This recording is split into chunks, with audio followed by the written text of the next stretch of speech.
Namaskar, this is Professor Aman Agarwal from Indian Institute of Finance. We bring before you another session of the essence of life and growth.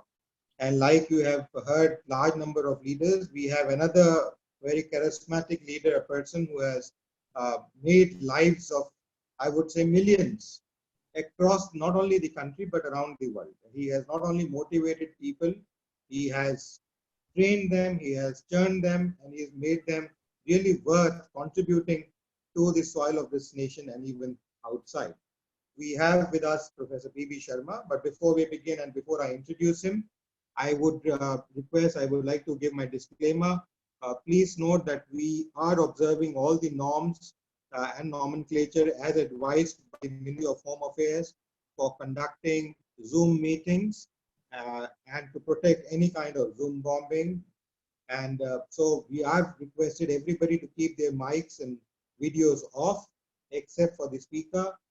We will have this session for about 20 minutes to half an hour, although, as much I spend with Professor Sharma, who is my mentor, who is my godfather, who has seen me from the very childhood, as a small baby, grow up to what I am today. He is an old friend of my father. He was with him at IIT Delhi.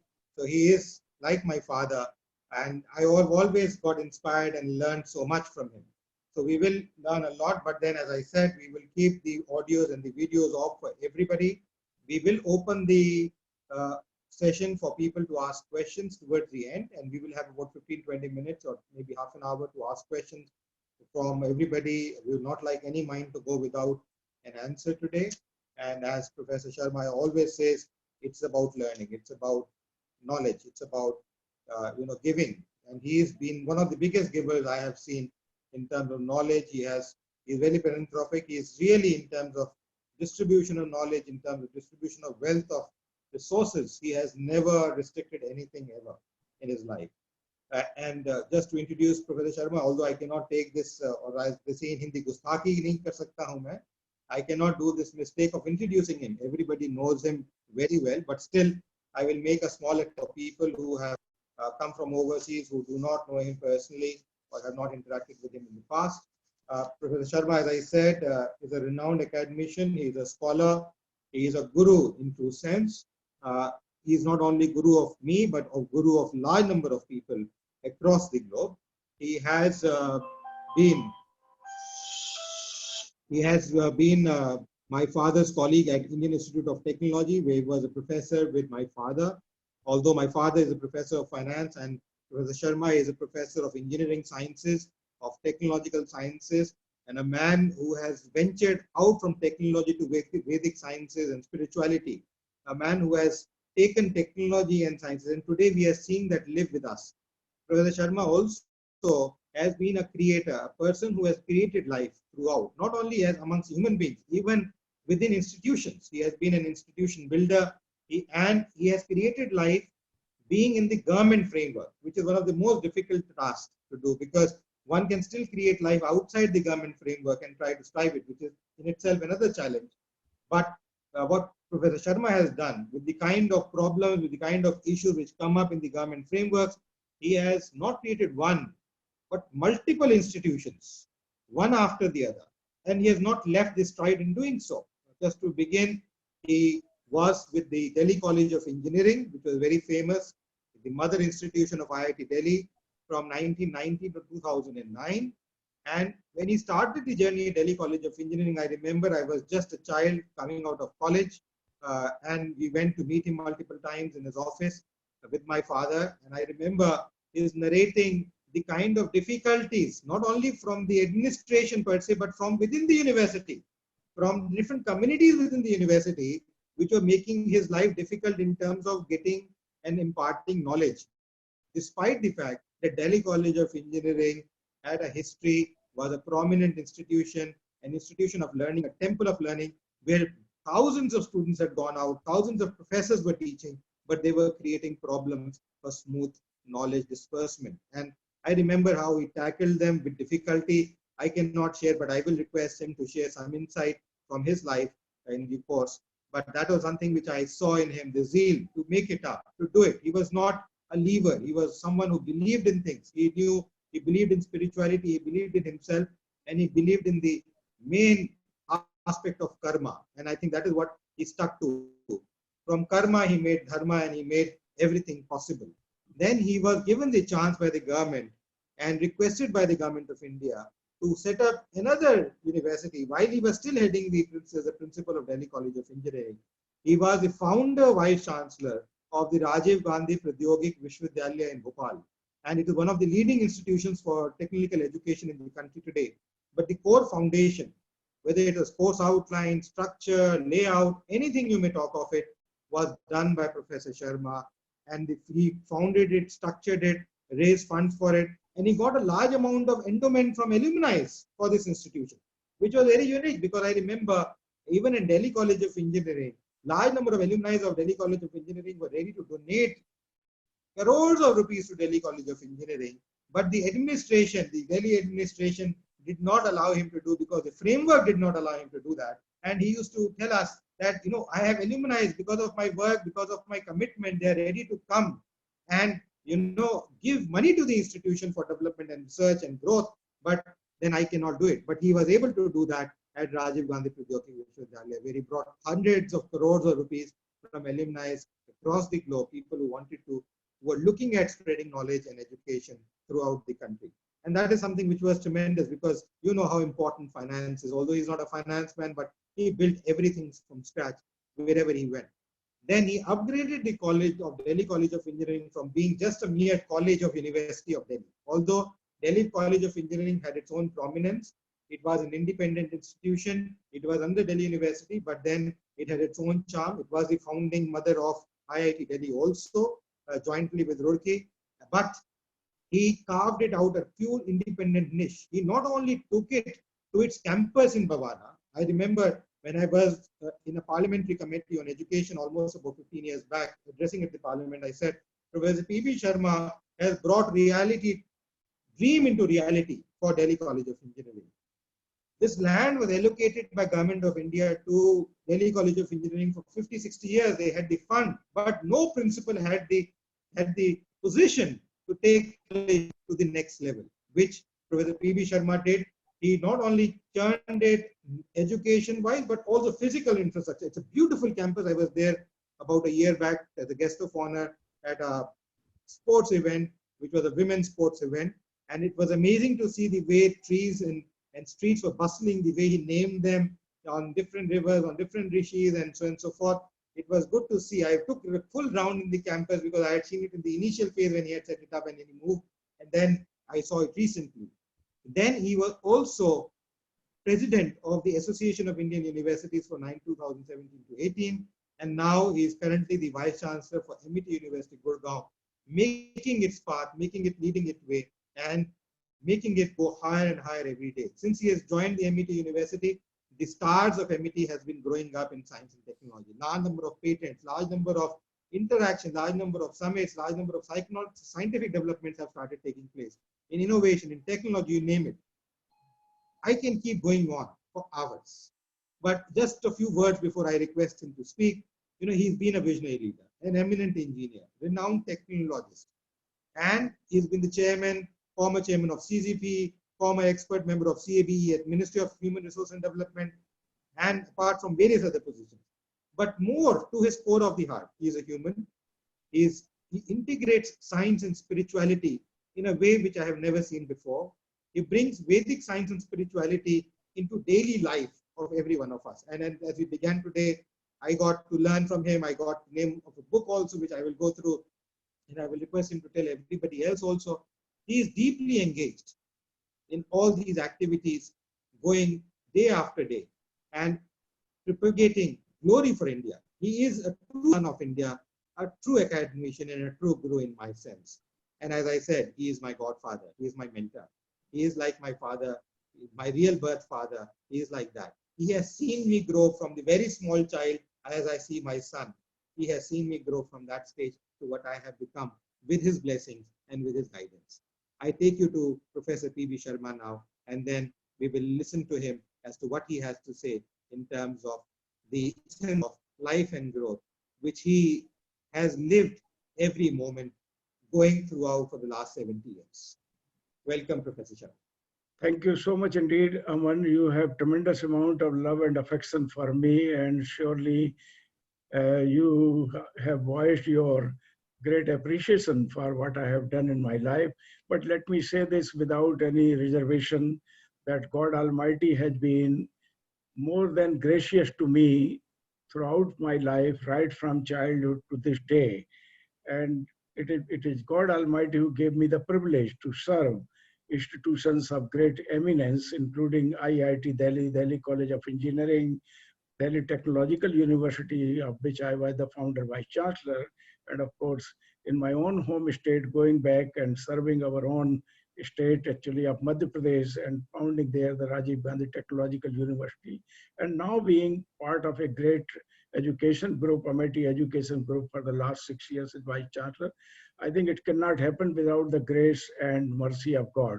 So all what I am is primarily because of the uh, great grace of divinity descending upon me and allowing me to function to the best of my ability in whatever organizations I have been in my life, including University of Birmingham, where I have spent 5 good years of my life at a stretch, and also thereafter visiting university during my sabbatical and also as a consultant. So all this cannot happen without the grace of God. I want to say this very frankly right in the beginning for the advantage of viewers. Many of us think that we can do everything ourselves by virtue of the knowledge which we possess, the attitude which we have, the wisdom we tend to nurture in ourselves. But really speaking, all this becomes meaningless without the grace of God. In fact, a small incident in life could throw you out of gear and you would go rolling. And it's only the God Almighty that ensures that you remain alive, active, cheerful, and always committed to yourself as well as to your people, not only in the organization which you serve or the place you work, but also to the humanity at large. It is these kind of Vedic sanskaras with which I grew up from my childhood, and they have become really the torchlight of my life.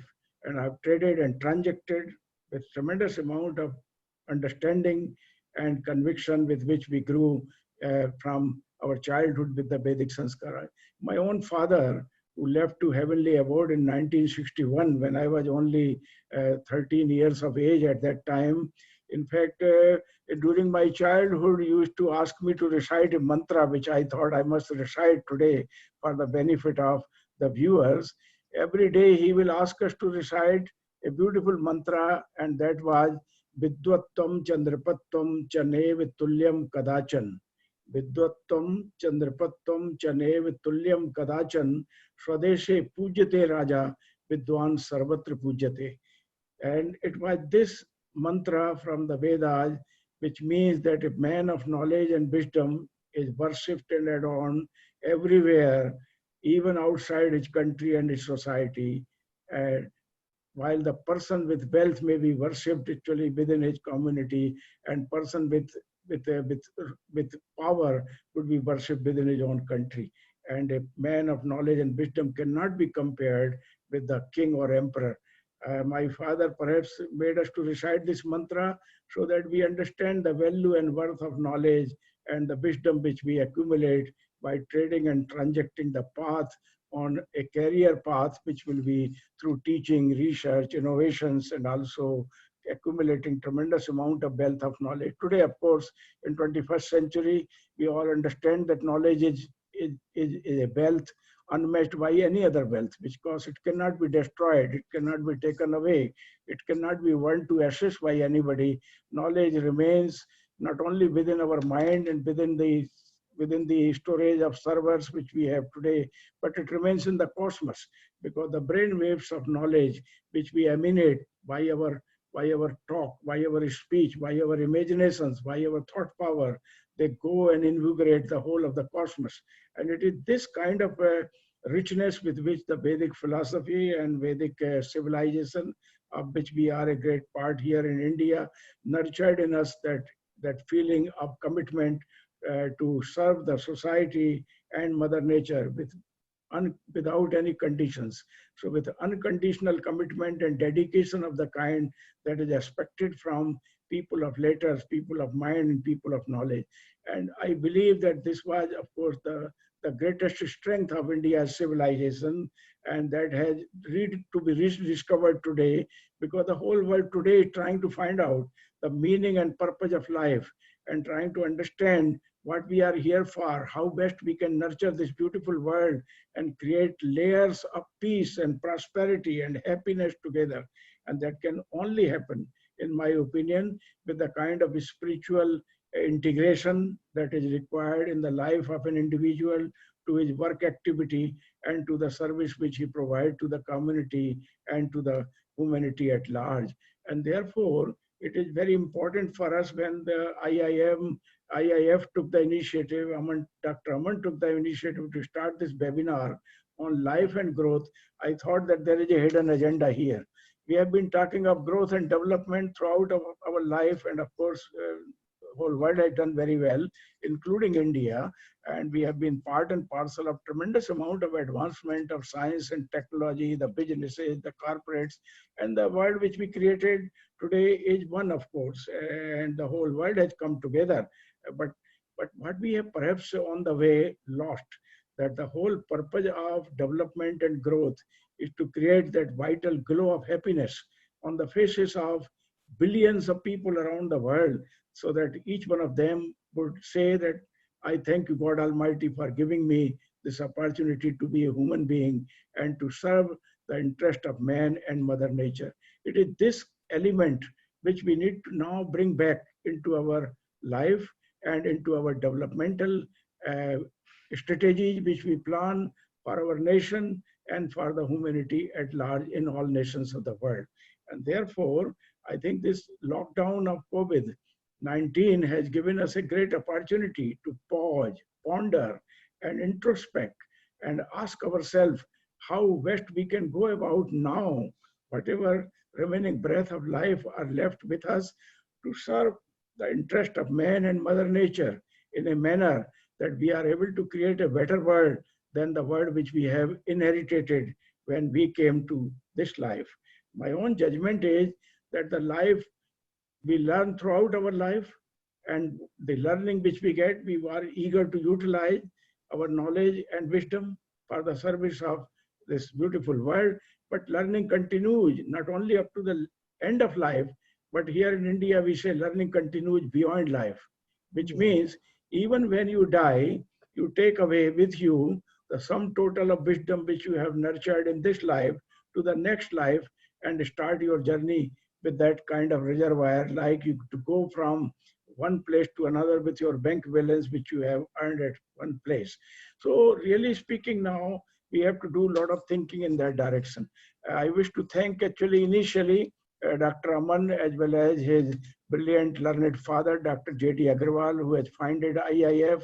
I've been associated with Dr. J.D. Agarwal right from my days in IIT Delhi, and I saw in him a desire, a keen desire to nurture the layers of education which will create a difference compared to the business as usual which to be pursued in great many institutions. And I'm very happy that during his journey for the last 30 years or more now with IIF has grown to a stature that it is in fact a world organization connecting people, giving them the bliss as well as in fact the happiness on the strength of knowledge and wisdom, not only in the area of education in finance, but also education for life.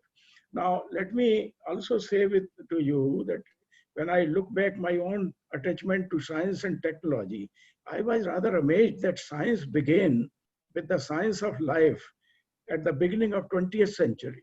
People started looking at science not from the purpose of getting the kind of empowerment to have great guns and missiles and rule this world with tremendous amount of power that would be inherited on the strength of science and scientific pursuit, but they looked at science as science of life. Our own forefathers in the Vedas looked at science from the purpose of science of life, what it can do to you as an individual, what it can do to the society in which you live, what it can do to the surrounding in which you live and spend your life, what it can do to Mother Nature, to preserve its vast diversity and make it even better, what it can do to create a better world than the world which we have inherited. It is this science of life with which, in fact, the modern science has begun. And I see a book on the science of life written by Dr. G.P. Wells and Dr. H.G. Wells at the beginning of 20th century in 1930. And it is there they were trying to say that the whole purpose of life, whole purpose of science is to make your life full of bliss and full of happiness, so that you are in a position to manifest the potential which you have in man. Unfortunately, soon thereafter, the science drifted into physical sciences, and we went in the trajectories of physics, chemistry, mathematics, and also biological sciences, and so on. And today, we realize that the power of guns and power of missiles is in fact no match to the power of microbial kingdom, so small, so subtle, that the whole world today seems to be running in isolation from here to there, scared by the pandemic coronavirus. So this has, I think, reminded us that we need to now understand and pay attention to the science of life much more than we have done ever before. It is your life, it is my life, and I know that people are very conscious of their life, not only here in India, but in the Western world. They say that I have every right to live my life the way I want, which they should. Everybody is after all, given this opportunity by God Almighty to have a lifespan which he or she can utilize the way he or she desires. It is your life, and you have every life to live your life, but you can live this life with tears or with cheers. Choice is yours. If you want to live your life with cheers and with smiles and happiness and the glow of the divinity on your face and all around, then I think you have to think very seriously how to trade and transact your life. The whole purpose of spirituality, in my opinion, is to give you a vital connect to the eternal divinity and allow you to transact and trade your life on pathways where you conduct your life with cheers up to the last breath of your life. You conduct this life with cheers not only on your own face, but on the faces of the community, on the faces of almost everybody with whom you interact and come across in your life.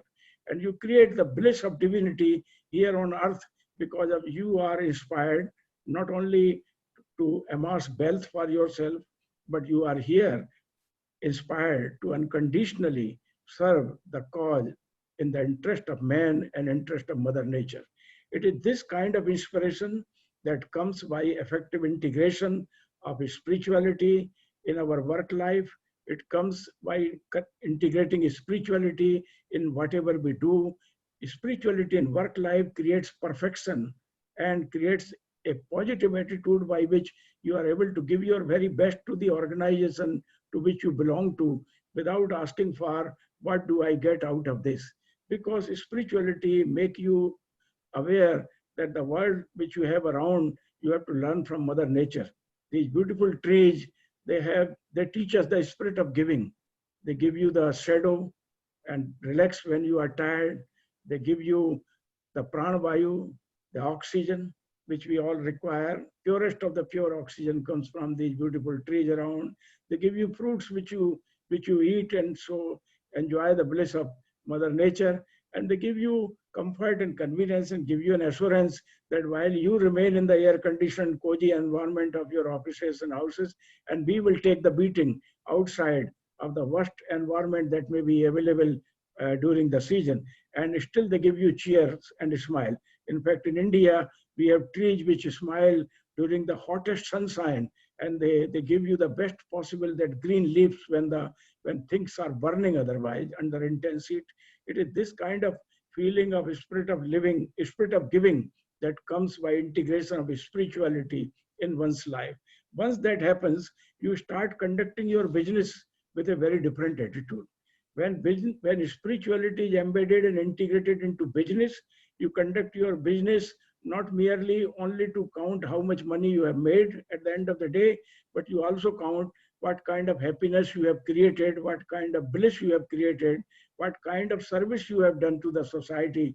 And then you count that at the end of the day, not only I have made so many dollars, but also I have done this great vital service to the community. It is this element that comes in by integration of spirituality in business. The same happens when you are in governance, when you are integrating spirituality on a seat of power like a vice chancellor, or for that reason a secretary of government department, or for that reason sitting on the citadel of fame like chair of prime minister or president of a country. If spirituality is integrated into your work life, your governance becomes really not merely a means and mechanism to implement what the rules and regulations say, but the whole target and goal of governance becomes good governance. It then gives the people the service, and they say what a man he is in power, that he looking after our well-being, our welfare, and taking so much interest, sacrificing his personal ego and personal interest. In fact, the spirituality in governance is very, very important. Spirituality in business, spirituality in finance also. I mean, finance is, of course, at the core of business. We all know, if I have no money, what do I transact? People say, but when spirituality comes in finance, you begin to support what you should support, and support without any conditions. Only pray that my support grows into much bigger entity and the organization tomorrow. When you see growing and giving the bliss to the community, you feel happy. So spirituality is integration in work life, in governance, in business, and also in finance, and more than that, in one's own life, in my opinion, is very important. When integrity is integrated in your own life, you feel very happy that you have a direct hotline connectivity with God Almighty. So spirituality, I define as the hotline connectivity with God Almighty, hotline connectivity with eternity, and that gives you tremendous amount of spiritual strength with which you get so inspired that up to the last breath of your life, you go on accelerating on your work activity and giving your service without any conditions. And it is with this kind of mindset, in fact, the spirituality and its integration in the work life, integration in business and governance, that is what we have seen. When I grew up as a child, I have seen in my own little village a businessman who was making the very best kind of jalebis, and he was selling them without much profit. And he was one of the very best. He could have been a Haldiram of that time. But he said that my purpose is to give the very best possible jalebis in the morning, so that the children who come here, the people who come here, they should feel that the bliss of divinity is coming out of my business. I mean, that kind of sentiments I have seen in my own life. I've seen people in authority in the government as well as in private establishments who are working with tremendous amount of empathy and atmita. And atmita comes, empathy comes in you, in your life, only because of integration of spirituality. I believe that today we are in a very fortunate time where we can rediscover the value and worth of the atmita, affinity, integrated in our work life, so that we can give the very best service to this Mother Earth, of which we all are the children.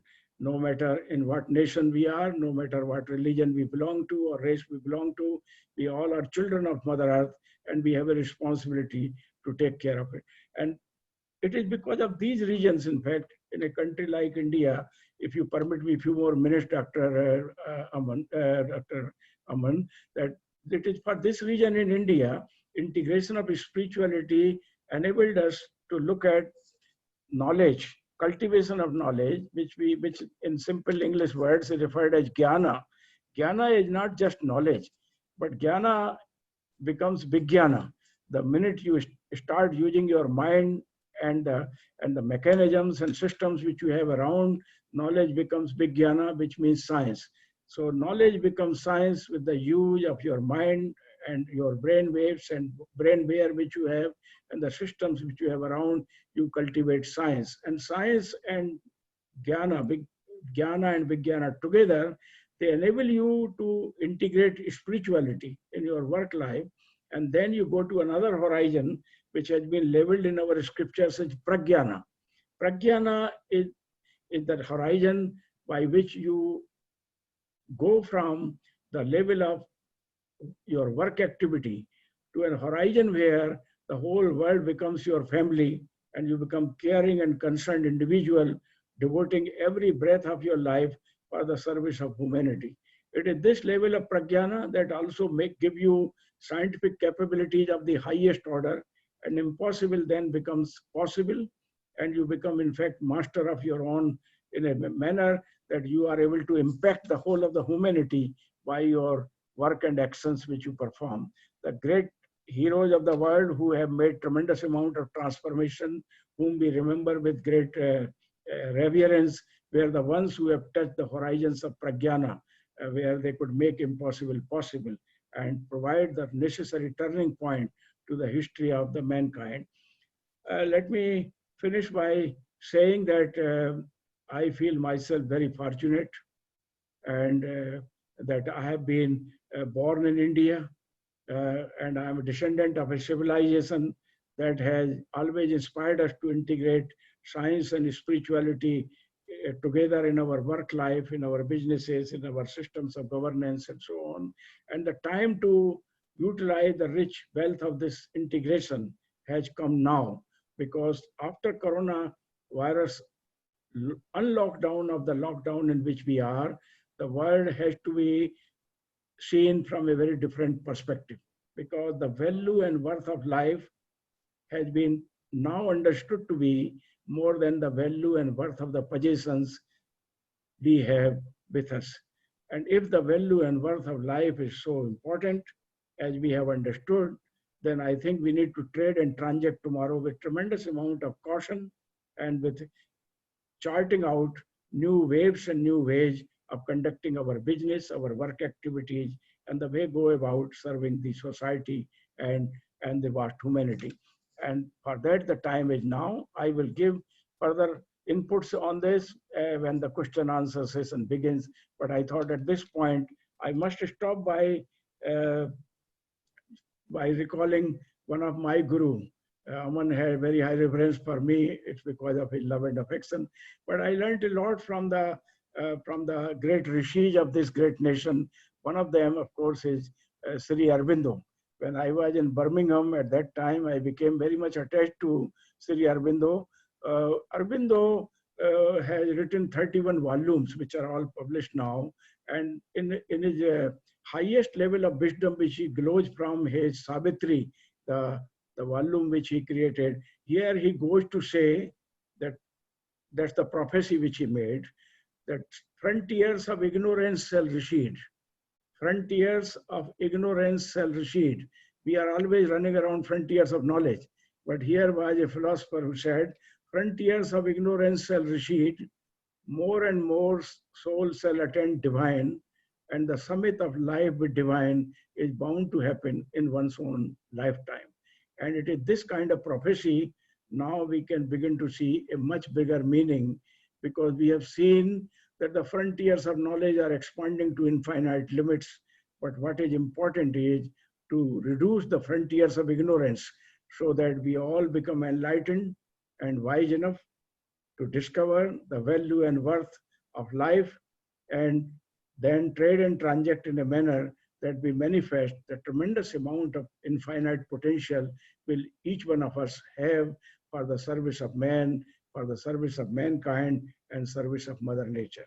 This is very important, and I thank IIF for giving me this opportunity, Indian Institute of Finance, about which I have very high regards, primarily because here is an organization without asking for a penny from the society, has raised itself to the levels of citadels of fame and service which people have such a great respect for. And all this could not have been possible without the service, selfless service of the kind which you create with integration of spirituality in organizational management and organizational behavior and organizational efficacy.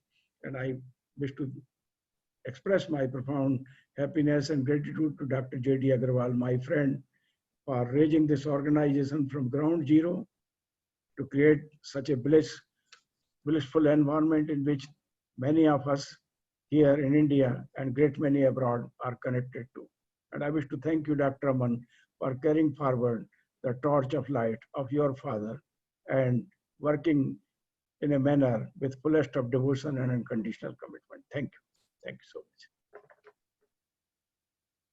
much. Thank you, Professor Sharma, it's a profounded message which you have given to all of us. You know, talking about the way life is and the life is growing. Uh, I would like to, I had a few questions which I wanted to ask, but I'll curtail them because you have covered large part of them in your address in the last 15, 20 minutes. But I thought I'll still ask you a few questions before I open the house to others to ask questions. So if Yes. you allow me to put forward some of these questions before you, and then we can open the house for questions. You have beautifully laid out the essence of life, the way spirituality connects with life, the way life is supposed to be. In fact, I was reading today The Speaking Tree, and I've been reading that more so in the last 6 months as against before. And it's very immensely impacted me in terms of understanding, wanting to learn, wanting to grow about life and growth. So, the one today talked about money and the illusionary sense of security which money brings with it. And that's where the key issue is also that, which I ask is, do you think when we talk of life and growth, money and power are key inputs for it, or do you think it's more about consciousness, spirituality, and the soul? Very important. Money is important, and so is authority and power. And I have enjoyed all this in my life, and still I am in the chair of authority. And I believe that authority, power, as well as money, they are very important aspect of growth and development. But as I said, integration of spirituality in authority and integration of spirituality in finance is something which creates a much bigger value and worth than otherwise. I'll give you one simple example of my own life. I was taking admission in engineering in 1964. The fee to be deposited was 800 rupees in those days, annual fee for the institution I was going to. And I had no money with me to pay such a hefty amount. 800 rupees was much more in those days. You could almost buy 2-room flat with that kind of money. So where do you get this money from? I was doing a little bit of coaching in the evening to the children of one or two families. And one of the family was very devoted to God Almighty. And I was praying to God Almighty that let me collect 800 rupees by earning this way or that way by teaching and coaching, but that was not enough. And one fine evening, the divine mother of that family tells me that she had a dream. And in the dream, her guru has asked her to give me a packet of money. And she said, my Guruji asked me to give you 1500 rupees. And please take this money. I said, what is this? She said, I don't know, but in my dream, this was the command, and owing that command of my Guru, I am very happy to donate to you this money. And she, of course, I tried my best not to take it, but she said, no, this is a God-given opportunity. Please accept. I paid my fees, and I received the scholarship for my merit scholarship, and I received 1300 rupees. By that time, I did 200 more from my pocket, from my earnings, and I went back to the lady to return that money. And I said, you have done a great service to me, otherwise I would have not been able to take admission. She said, this is the prasadam, the offering of the God. Sir, this money you keep as the seed money for the whole of your life. I'm not going to take it. I mean, this is the way spirituality works with finance. I'm not saying that you empty your pocket and don't take it back. But what it really means that spirituality inspires you to utilize your power of money for the cause, which could be much bigger than just earning a few more pennies by spending it in the stock market or for that reason investing it in a business. Because the larger purpose of finance is to create a much bigger picture, much bigger palace, build a much bigger palace of God, where comfort, convenience, happiness, and productive engagement of people becomes a reality. You take tremendous amount of, you draw tremendous amount of satisfaction by looking at that when you raise an organization, and that organization grows where hundreds and thousands of people are working with you with devotion, and we are working along the dreams of your founding fathers and contributing their very best. Then you feel, yes, my financing this money in the organization has a great value. I think between this kind of spirit with which now we have to reinvent our thinking about finances, about governance, about authority. Coming in authority can spoil you also. If you are not a spiritual man, I can assure you, chairs can put you down and they will give you tremendous amount of ego, false ego with which you will move around, keeping your eyes like this and this, never giving any cheerfulness on your faces. I've seen many vice chancellors in my country not smiling at all. I said, why it is? They said, sir, this is a chair of authority. You're not allowed to smile, not allowed to really glow that kind of happiness. You should put a flat face to anybody who comes to you. Just listen, don't react.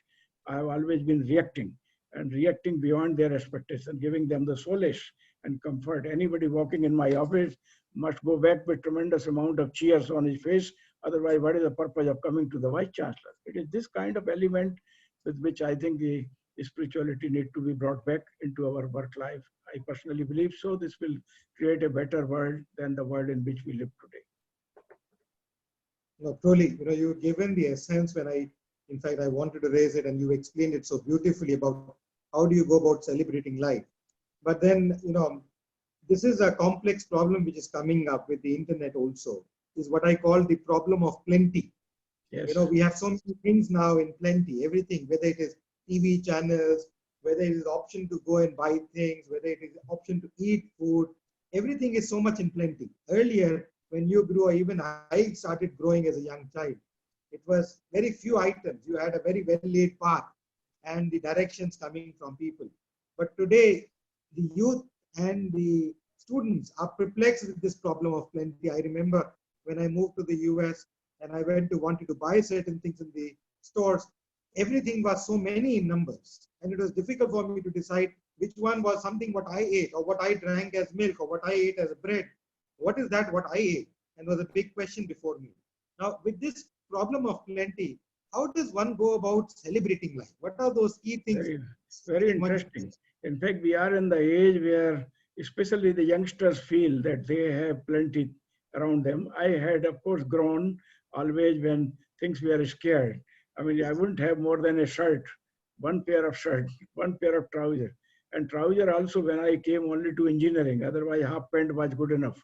So really speaking, we grew up in the age of scarcity, but now our children are growing in the age of plenty. How do you create the feeling of oneness, the feeling of giving, the spirit of giving, a spirit with which they must really serve the society unconditionally when they are growing with plenty? I think it's a very important question. My own judgment is that all this requires a three-layer approach. The first layer starts, of course, with the family itself. The parents have a great responsibility, in my opinion, to groom their children right from the beginning, make them conscious about their meaning and purpose of life, and groom them in a manner that whatever we have today is because of the hard work, because of the sweating of millions and millions of people who created this beautiful world. And therefore, we owe it with a sense of responsibility to give back to the Mother Earth better than what we have received. So right from the beginning, we have to groom them with the sanskaras of truthfulness, righteous living, simple living. Humility must be their value, which they need to nurture, and they must be taught to give smiles on their faces all the time. At the same time, prepare them rough and tough also, because the kind of challenges with the word of plenty, proposes and poses before us are also formidable. It can devastate us, destroy us, and therefore tremendous amount of robustness is also to be built in, along with the resilience of the kind which is required. The second layer, of course, of this need to be further strengthened when you go to the colleges, schools, and universities. And there, this layer of resilience and real of strength and conviction to remain righteous despite all adverse current that may flow against you, you must remain firm and committed to your own righteous goals of life. And I've seen in my own life, even in IIT, everything was not really as good as you would expect, but that doesn't matter. After all, everybody has a right to conduct the way he wants, but people like us never allowed ourselves to be tortured beyond the limit, because the resilience with which we could bounce back with tremendous amount of glow of happiness and spiritual strength, enabled us to ride over the problems which we had. We mean that gives you reason to greet and meet the challenges and win over them and come out more stronger than you were earlier. The third layer, of course, is to be built in around the work environment of the organization and society in which you live. Organizational environment is very, very important. Unless the organization nurtures the values and ensures that these values are adorned by not just the top management, but by everyone who serve the organization, then the purpose would not be served. And unfortunately, the peer pressure coming from the organization, peer pressure coming from the family, and the peer pressure coming from the teachers in the education, all three peer pressures, in my opinion, must work. Currently, we are in a position where peer pressure of parents has been reduced to almost zero. They are themselves perhaps too busy in discharging their own life commitments, having little concern and care for children. The teachers also have begun to think that their job is only to teach in the classroom rather than to remain connected and concerned about the well-being and welfare of their student community and nurture in them the vital layers of human values which are so important and develop their positive attitude. Organizations also, on the other hand, have become more and more concerned to demand the very best from their workforce, but perhaps not giving as much concern as is required to nurture their workforce to walk along the pathways of excellence drawn on righteous thinking and with the kind of behavioral pattern that are expected. I have seen different life in my lifetime. When I was in the village, I have seen that the workers were looked at with tremendous amount of empathy, with tremendous amount of atmita, with tremendous amount of care. Early morning when the workers were coming to my maternal uncle for work, they were asked whether you had some breakfast or not. And my mommy ji, the lady in the family, used to force them to eat something and then work. Now, look at this. And then they will give their very best to the family for whom they are working. So if we are so careful about our people, I'm sure they will work with tremendous amount of empathy and commitment. And we need to devise now new ways and methods by which we are able to inbuild these layers of caring concern for our workforce in the organization, create those pressures also of the work at the same time so that the performance orientation and welfare, they go together. Let it not be just charity for the purpose of earning some goodness for next life. Let that goodness be seen in terms of your very best performance during your work life in an organization that cares for you. So this is how I think it need to be. We need to create these three pressures together. Pressure of parental pressure, the society pressure, the pressure coming from the schools and colleges also. Unfortunately, I personally feel that the time to restate these values has now come. Perhaps we thought that these pressures are not required. We have allowed too much of freedom. People have started talking I, and I. They talk very little of we. And we have created more individualistic oriented society and lost that we exist not in isolation, but in company of this vast cosmos. Human beings, of course, are part of it actually. True. I have two to three more questions before I open up. So another two, three questions because I'm inspired to ask you because it's so much to learn from whatever you speak.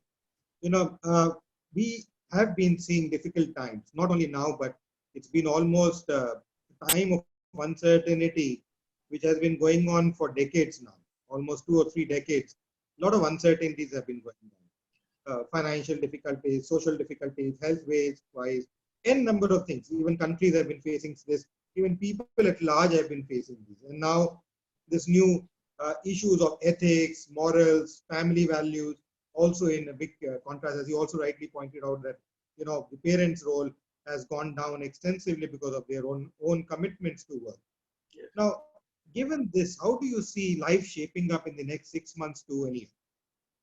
Next 6 months are very crucial because really speaking, during the 2 months of lockdown because of coronavirus pandemic, each one of us have understood how difficult the time would be ahead. On top of the agenda, of course, will be personal security and safety. And we all must understand that only we can guarantee that, no one else. And therefore, we need to be highly conscious of our own personal security and safety and observe all the precautions that are necessary. And now we have understood how to go about it. The second part, of course, would be that we cannot relax and just remain in isolation. We have to go out and work and contribute our very best without the fear of death of the kind which normally people tend to get during pandemic lockdowns. After all, everyone has to come and go in this world. This is not a permanent place for anybody. Even God Almighty, when he came as an incarnation, as Lord Rama or Lord Krishna or Jesus Christ or Lord Buddha, even, they all have come and gone, but they have left behind their footprints of their excellence for others to follow. And that way, the fear of death should find no place whatsoever in the mindset of people.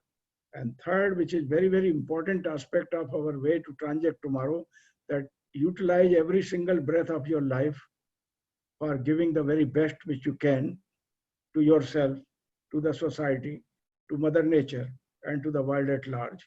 At the same time, ensure that you work in an environment which is technology savvy, where a tremendous amount of technology integration has already taken place, and utilize technology with a human face.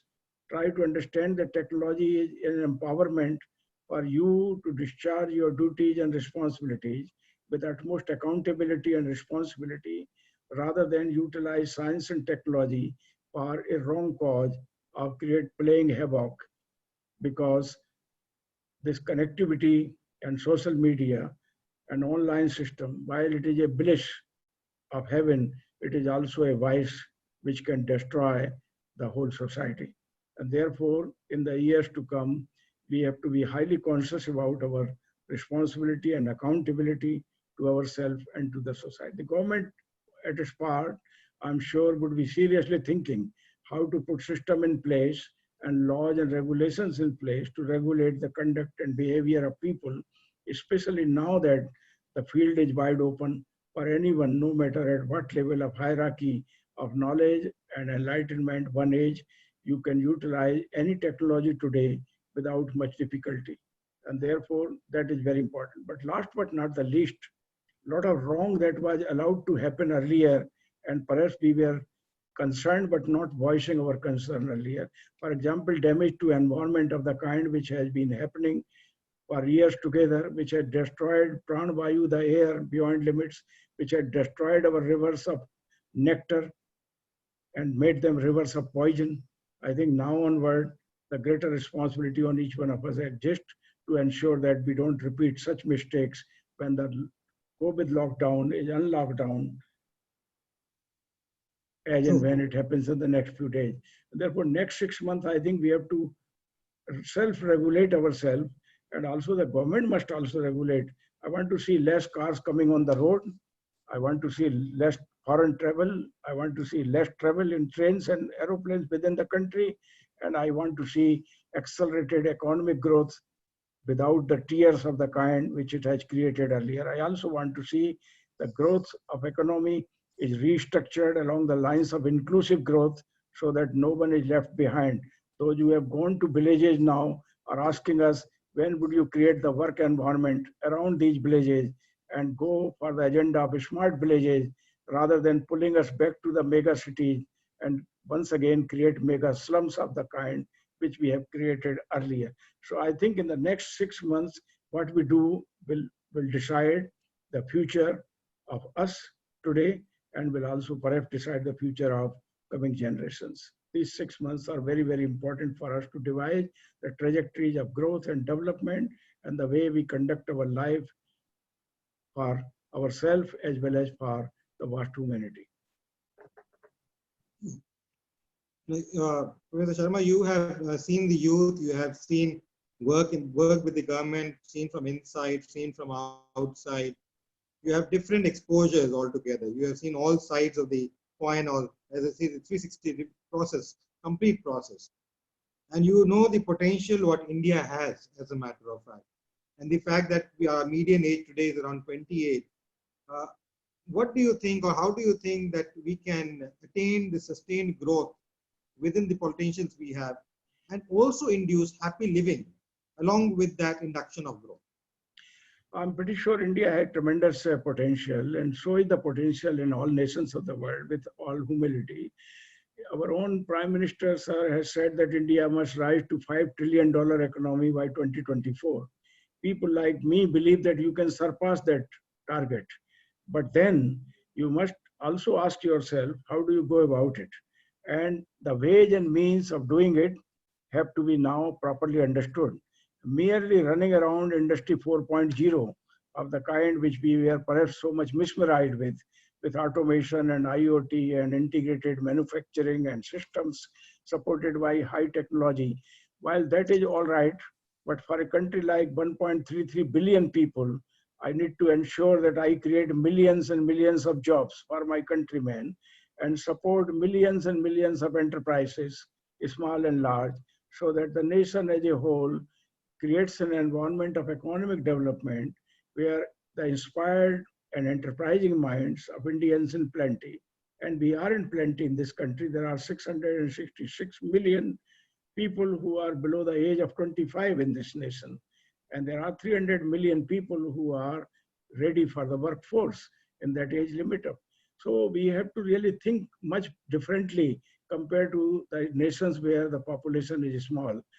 We may not like China for many reasons, but we must understand from them how they have transformed the disadvantaged population into a great advantage population in their own country.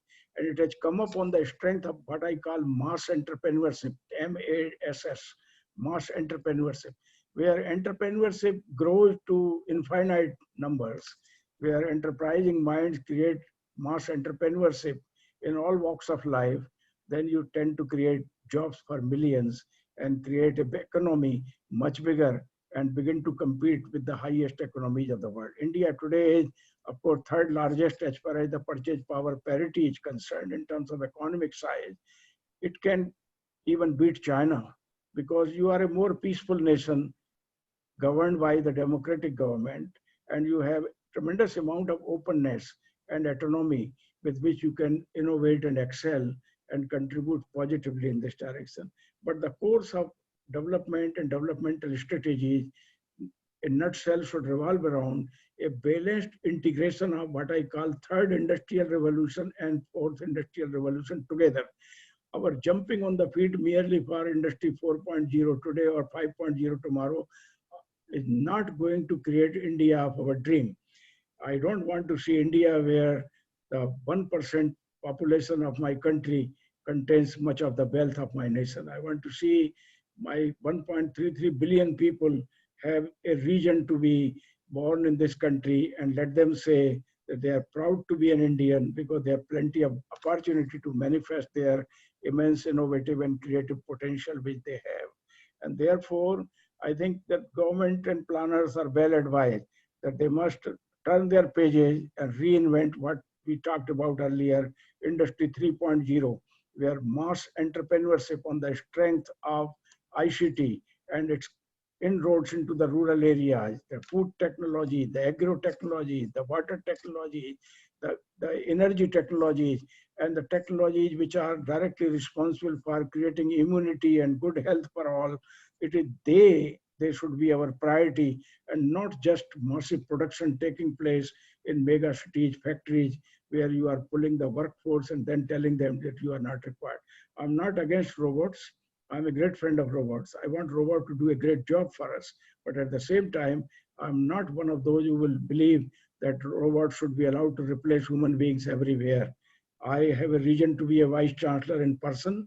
I may have a robot that will work as my co-brother or pro-vice chancellor and help me, support me to get the best of the knowledge and put it before me to take decisions, but let the human face of science and technology remain in the forefront of our developmental activities. Interest of people at large must be at the core of our planning of our industrial and economic growth in this country. If we don't do that, we will be losing, in fact, much more. But let me also voice a word of caution. Our country currently is paying least attention to the development of our people, especially from the point of view of developing their attitude, developing their mindset, developing their civic sense, and they were accountability and responsibility to themselves, to the society, and to Mother Nature. It is this hard currency, in my opinion, must now be cultivated in plenty in the corridors of schools, colleges, and universities, but also enforced through the systems of governance and regulations so that India become the habitat of responsible global citizenship of the kind which is absolutely necessary to grow the nation's economy, not only to the $5 trillion by 2024, but $10 trillion by 2030, or even more than what our planners have originally thought. But this dream will be shattered if the people are not responsible, if they are not accountable, if their behavioral pattern do not glow that civic sense of the kind that is required for a #1 economy of the world, which you want to become tomorrow. All these have to be given much greater responsibility. I would have liked a greater emphasis on education with value in the pillars of economic growth which we create for ourselves, for chartering the course of development of our nation. Unfortunately, people are shy to speak on these values because they think that you will be seen as a preacher or a religious man. Understand that ultimately it is the man and his mindset counts, not the citadels of fame created as structures of infrastructure or organization. If people are not good, no amount of organizational growth or economic growth for the country can create happiness. Today, India stands at 144 in terms of ranking in happiness index among the 156 countries. So we are among the top 10 bottommost 10 countries in the world. I want to bounce back to the top 10 happiest countries in the world, while at the same time assuring high levels of prosperity and economic development. So you require a phenomenal change, a radical departure in our attitude and systems and methods and approaches to planning which we have as of today. Without happiness of the kind on the faces of my people, all my development will fall flat and people will live in agony and perhaps may not be able to be as happy as they should, because the happiness is the terrestrial aim of life, and it is also in fact their birthright to conduct their life in a manner that they are able to manifest the potential which they have in them. And this requires tremendous amount of emphasis on people's development. True, I agree. And in fact, you've answered large part of my last question, which was that I wanted you to give a message to the youth and the students. And you did talk about the attitude and the way you should do. But still, if there is something else you would like to advise them, because they are the nation of tomorrow, they are our tomorrow. What should they really focus on? And I think that's important from a person with spiritual mind you're coming from you. The youth of this nation, as well as nations of the world who are watching this program, my message to them is that you are the future of mankind. But no one other than you will create that bright future. And for this, tremendous amount of responsibility and accountability rest on the shoulders of the youth. Take your task seriously, nurture in you the attitude and mindset that is required to trade and transact in the toughest time ahead, and build the palace of glory and palace of great economic and development stature for your country by your own hands. Remember that the life tomorrow will be more tough than it has been earlier, and you must be prepared to walk in the toughest times with cheers on your face, with the kind of value systems which the world would expect from you. There would be no going away from personal integrity, professional morality, truthfulness, and honesty of the kind with which you have to trade and transact. Satyamev Jayate will now be added with the last part that is called Nanritam. That means not only truth will triumph, untruth will never be allowed to flourish. It is that kind of toughest time in which you and I have to transact from here now. So you would be creating this bright future for yourself on the strength of your commitment to these values which are universal to the mankind. Thank you so much. Yes. Sir, I will go to the audience. I would request everybody to raise their hands, whoever wants to ask a question. I saw Mr. M. Narendran, the former CMD of Indian Overseas Bank. Let me just see because he did raise his hand. If he's still around, otherwise I'll go to Professor Ashok Laha, who is the chairman and founder CEO of Intera IT, a US-based company, and he's from US, currently based in India for the time being, and here in his home in India. But he runs his company from both places, India and US, in large part in the US. Ashok, I move to you to ask your question, and then we'll move on to the others. Go ahead, please, Ashok. Just a second, let me just unmute you. Just a second. Just a second.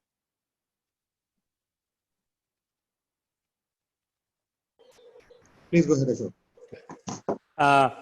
Thanks, Aman. Professor, it's a wonderful learning experience by hearing from you.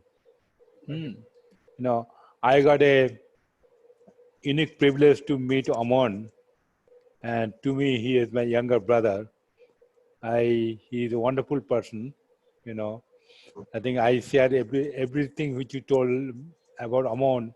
I all 100% agree with it. Okay. I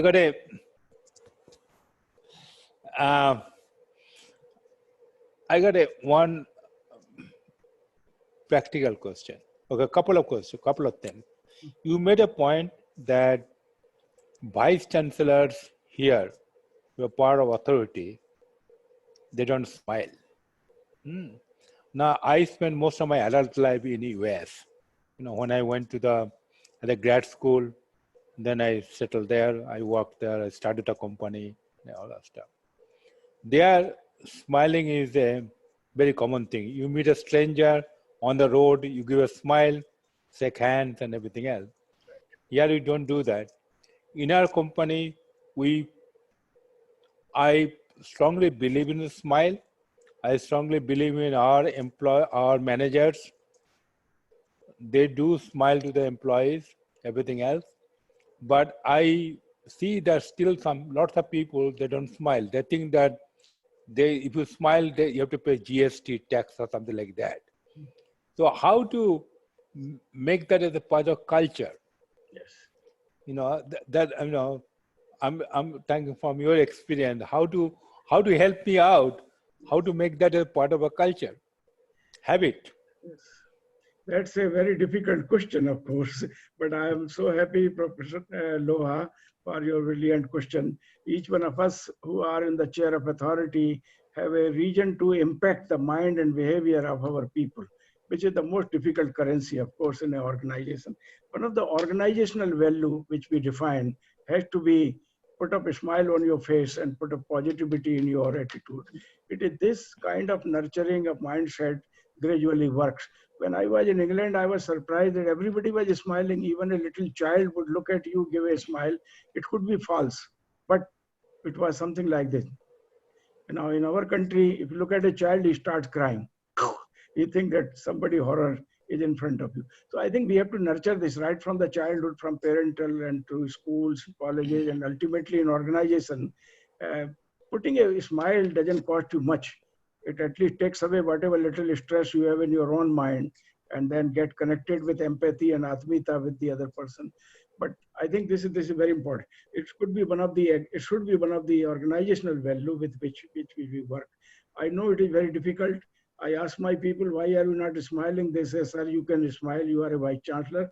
I have so many problems which I'm facing and all this. We have to educate them how they can really remain cheerful even in the most toughest time, in which we all have tough time. After all, people in authority are not free from stresses or problems. But how to develop that actually culture in the organization? I leave it open for those who are in chairs of authority. In our own way, we have to impact everybody, no matter at what level he is. Because today, all organizations around the world require that people should be connected with each other with empathy, what we call atmita in our country here. Connect with empathy creates intrinsic motivation. That is called self-motivation. Self-motivation comes to in an organization when you are connected with empathy, connected with Atmita. And intrinsic motivation gives the very best out of an individual, not the monetary incentives and rewards which we hang external. So because we require a lot of intrinsic motivation in our workforce, it would be very important for us to focus on aligning them towards positivity and towards smiles of the kind that are expected from them.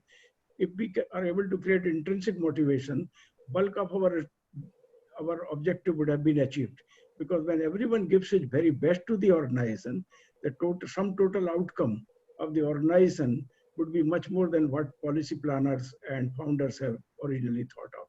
In our Amity University, I keep telling my own people that Amity means Atmita, and it means abundance of Atmita. And it also means Atmita without any strings attached. But Amity also means eternity, because Amit word in our Sanskrit word, Amit means you cannot be destroyed, which means you are eternal. Now, how can eternity and Atmita go together? In fact, eternity is comprehensible only through Atmita, not otherwise. Mother cultivates that eternal feeling of love because of Atmita only to her children.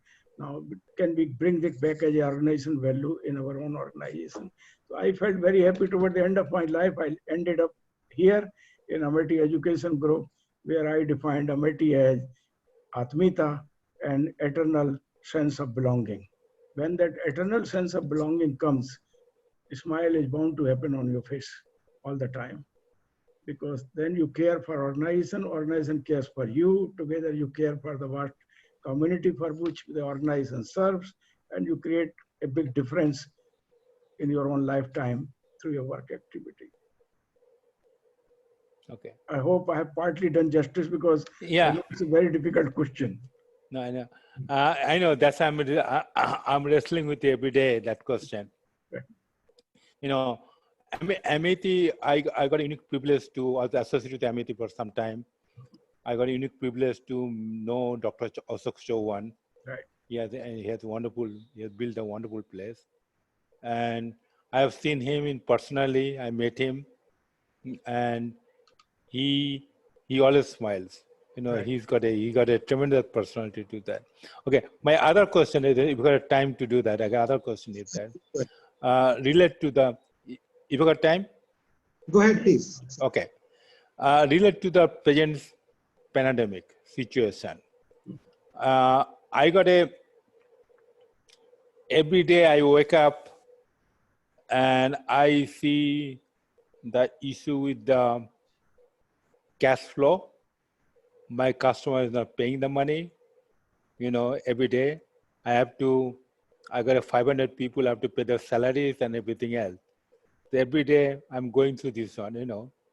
I'm glad I didn't have a heart attack yet, but I'm sure there are lots of visitors, lots of people who are watching it, who are running a company, they're facing the same situation. Yes. How to be handle the situation from spiritual point of view? That agony every day you face it, you know, the real life, Yes. and that to continue for next 6 months. Yes. I think it's very, very important today. All organizations are really hard pressed because of this pandemic lockdown. The business people are not able to go back to their business. Industries were locked for quite some time, and now perhaps they are opening in a graded manner with tremendous amount of pressure of work on them. But at the same time, they have to look after the well-being and welfare of their employees and their workforce. This is a very difficult time through which our people are passing through in the world of business and world of industries and world of corporates. But we all have to really now win over this time by cheering each other, for caring for each other, and of course, inspiring them to make up for the loss which we have incurred by accelerating their contributions to create much bigger wealth than otherwise could have been possible. My own judgment is that this pandemic is not just a phenomena for a short time. As the signals are, we have to now learn how to live with the kind of pandemic kind of situation, and yet contribute our very best to the growth and development of this beautiful world around. So I think this is a tough time, and let all organizations realize that people who served us are our great asset, more than the machinery and the wealth which we had. And therefore, their well-being and welfare during the difficult time must be shouldered with commitment and conviction. If that is done, the workforce will bounce back with tremendous amount of empathy and commitment to build the organization to much bigger fame and stature in the times to come. But the path ahead is very, very difficult for the businesses also. New ways of conducting business will be there. Many people will be operating from home, no doubt. And much of the work which we do otherwise with physical movement would be cut down. But our efficiency can go up, in my opinion, because we'll be saving a lot of wasteful time which we were otherwise incurring on travel and other things. And also the e-businesses and e-deliveries and e-education and e-banking and e-commerce and e-medicine, all this would become now much bigger. And therefore, much bigger business will be shifting towards the services and businesses that are mounted on the strength of the economies. But it does not mean manufacturing will have no meaning. Without manufacturing, what else can you do? So that will also be there, and we need to support that with the highest levels of commitment and efficiency. Okay, thank you very much. Thank you, sir. Thank you. So nice to interact with you, Professor Loha. Such a great privilege. Yeah. I do see Mr. M. Narendran, if she's still here, the former chairman of Indian Overseas Bank. If you can ask the questions, Narendran, if you can kindly unmute yourself, because in one screen you're showing, in another you're not. So if you're still here. No, then there are other questions, but then we'll have to stop because Professor P.B. Sharma ji, I requested him for about an hour and I've already crossed my time. It's been much more, and I know he has a busy schedule. He has to go for another commitment now and then later in the evening as well. So I would not like to take that time from him. I see Ms. Dr. Hetal Parekh wants to ask a question. Just a second. We'll take this as the last question if there is one, Dr. Hetal Parekh, and then if you can unmute, just a second, I'll just unmute you. And then maybe you can ask a question. Just a second. We'll take this last question. Just a second. Yes. Yes, Dr. Parekh, if you can ask a question, briefly introduce yourself to our speaker. Yes, sir. Good afternoon. This is Hetal Parekh here from Rajkot, Gujarat. I teach CBSE. Yes, I teach CBSE class 11th and 12th economics and business studies. I want to ask a question that in these times, if, for example, I want to encourage my students about finance and economics, because these are the most talked about subjects in these times. So what do you think? What should we do about it?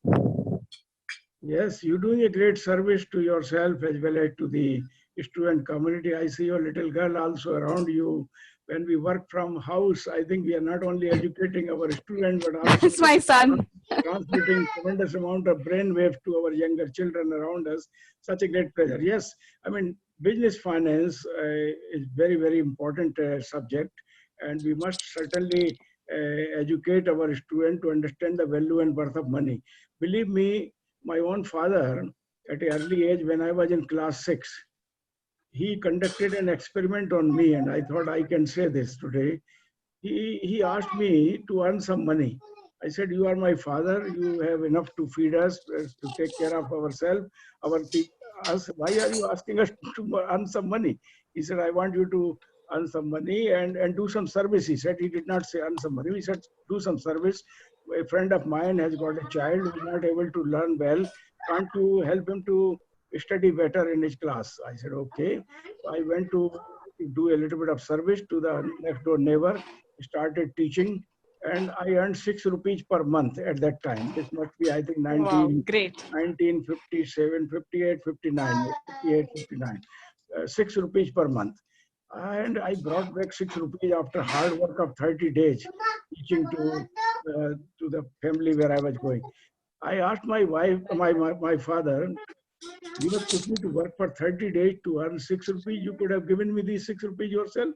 He said, I wanted to teach you the value of money. Now, by earning these 6 rupees in 1 month, you have understood the value and worth of money. Believe me, that a small experiment became a lifelong learning for me, and I never had shortage of money in my life. nor I have ever overspent or became a spendthrift of the kind people would become. So really speaking, you teaching very well. I mean, business finance is very, very important. How do we go about cultivating layers of higher and higher activities of business, at the same time utilize money for the purpose, but let it Right. also be that through business mind, the business finance, we are now onward after pandemic lockdown, we'll be taking care of microfinance much more than what perhaps we have done in the past. And microfinancing of small enterprises, startups, and also small people will become very, very important aspect. Right. Getting to work at the early age and earning a small amount, maybe say at whatever times, is such an inspiration. You feel so special. I mean, with the rest of your say classmates or with the rest of your colleagues, when you share the stories that I started earning when I was of 13, I was of 14, you feel proud about yourself, isn't it? Really much lower. I remember. 11 only, 11 years of age. And this learning which I did at that time, understanding the value and worth of money, came quite handy. I have never been miserable in my life, whole life. Despite all the toughest time which I must have passed through, I always felt that yes, I have no shortage of money around me because I have learned Right. what is the value of money, how do you earn it and how do you spend it carefully. And this is something I think we need to now conduct such experiment to our classrooms. How do we really create such like experiment in the classroom? I learned that IIM, they are asking you to take 100 rupees and go out and come back with 105 rupees if you can. It's so difficult for the first timers. How difficult it is to really grow from 100 to 105. Most people don't really take it so lightly. They think that money grows and it grows much faster. What they don't realize that the kind of commitment and kind of hard work with which you market yourself and market your product and really grow your in business is very, very tough. So I think you can bring in a lot of experimentation in your classroom,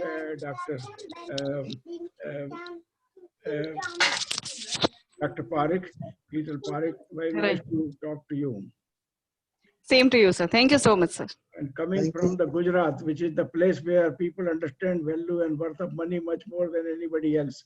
Gujarat has been in the forefront of business throughout the ages, even from the ancient times. And that is why the most ancient actually port in our country at Lothal in Gujarat reminds us of the great trading and business which was happening from India to all parts of the world. The great ships were sailing from India in 7 seas full of merchandise, and our friends from Gujarat were taking India to all corners of the world. That's why Gujaratis are there everywhere in the world, even today. Sure. I'd like to thank Professor P.P. Sharma ji, my mentor and my godfather, for having enlightened me and every one of us today. Before I end this session, I have a brief responsibility to introduce what we have in hand for everybody for today and tomorrow. So I'll just brief you out on that and then we will end the session for today. I'll just take a minute more, Professor Sharma, of your time. Today we have a session, technical session on this demystifying and analyzing profit and loss account, balance sheet and cash flow by Professor Dr. Saurabh Agarwal from 4 o'clock.